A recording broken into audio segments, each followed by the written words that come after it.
You want to support Roland Martin Unfiltered? Be sure to join our Bring the Funk fan club. Every dollar that you give to us supports our daily digital show. There's only one daily digital show out here that keeps it black and keep it real. It's Roland Martin Unfiltered. By going to RolandMartinUnfiltered.com, you can make this possible. I got to ask y'all this real quick, because in a minute I'm going to interview Bishop Carolyn Showell here from the Bahamas. But I got to ask y'all this here, and that is Senator Kamala Harris was on The View earlier today, and they were talking about, of course, her back and forth with Vice President Joe Biden.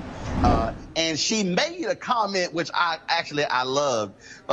They were talking about, of course, with the debates and everything.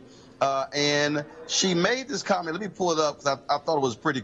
She said, if you were not prepared to address the issue, then you probably are not ready. I need somebody to explain to me why people, especially these never Trumpers, she kept saying, y'all, this is a debate. This is trying to win the nomination. This is what happens when you have a debate. And so what, are you not supposed to go at your opponent? I mean, Senator Bernie Sanders is now realizing this. He can keep playing nice, but if he don't go up to Joe Biden, his number's not going to improve. Am I the crazy one? What's up? Well, I think kind of the idea of it is you don't want to damage the other people running so much that you give Trump free fuel going into the general election. Regardless of but do you really want to win the nomination at all costs with a scorched earth tactic where whoever the nominee is too damaged to win? I can understand Joe Biden thinking we're going to talk about educational policy from 2019, not educational policy from 1970. But here's the deal, though, Robert, and this is important, Mustafa. Okay, Joe Biden is the one who brought up the segregationists. And the reality is the issues dealing with education in 1975, where busing was part of the issue, are still relevant in 2019. Here's the memo to Joe Biden. If you don't want people talking about your past, damn it, don't bring it up. Yeah. You better be ready for prime time when you step on that stage, and that means that anything you've ever said, anything that you've ever done, is under scrutiny, it's under the microscope, and you better have a way to be able to share with the country why you made the decisions that you did. And if you're smart, you will also talk about the evolution of your policies that fit the time that we're living in now.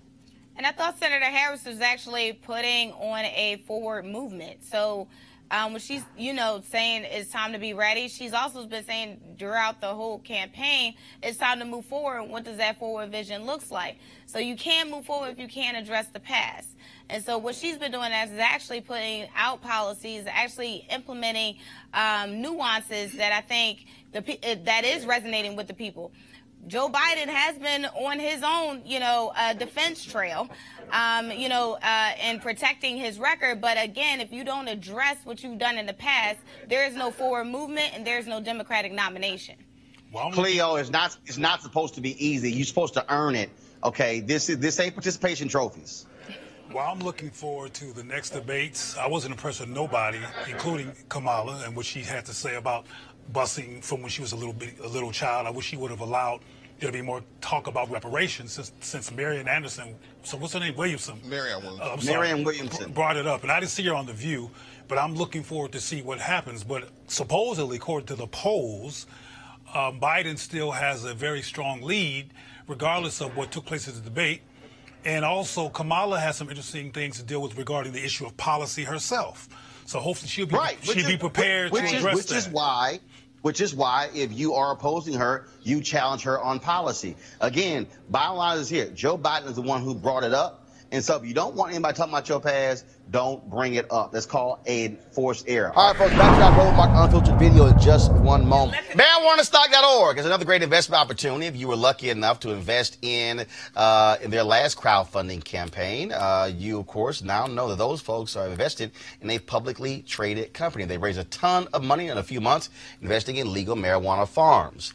Now, of course, they have a new investment opportunity, which is as good or if not even better. I'm talking about industrial hemp CBD. For those who don't know, the hemp plant is the cousin to marijuana with a much higher concentration of CBD, which means hemp CBD gives you all the medical benefits of marijuana without getting you high. Now, until recently, hemp farming was practically illegal in the U.S. and heavily regulated by the DEA. However, the 2018 Farm Bill changed all of that, making it legal to grow hemp CBD in the U.S. and creating one of the largest commodities worldwide.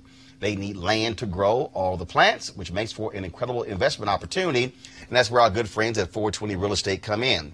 Their business model is real simple. They buy land that supports hemp CBD grow operations and lease it to high-paying tenants. That's right, they are hemp CBD landlords.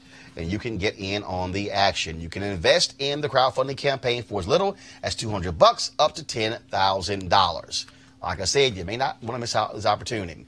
Go to marijuanastock.org. That's marijuanastock.org to get the game and to do it now. Now back to your Roland Martin Unfiltered video.